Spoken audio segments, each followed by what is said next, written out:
because you got Rankins, then like Lawson. Like, how do you see the allocation of resources elsewhere on the defensive line? Yeah, and I think with Quinnen Williams too, and talking about the defensive tackle position in general, is if you don't sign Quinnen Williams, you literally don't have a defensive tackle on the roster right now because Rankins is not signed. Thomas is gone, Shepard's gone. At least they're not under contract at this point. So bring back Quinnen.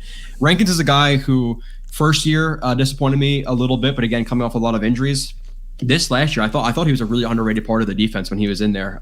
His run game, I don't think it's ever going to be his strength, but he took a step up from pretty bad in 2022 to or 2021 to at least average in this past year. And then the sacks were there, produced at least at a decent clip, got some good pressures. So I think you try to bring him back at a similar contract he saw last time. It was 2 years, $16 million a year or something like that. Maybe a little bit more in the first year, a little bit less this year. I forget exactly what it was, but I think you bring back Rankins for, $6-7 million a year. I think he's a decent level starting defensive tackle, and obviously the Jets are lacking at that position. So I'm definitely looking to bring Rankins back.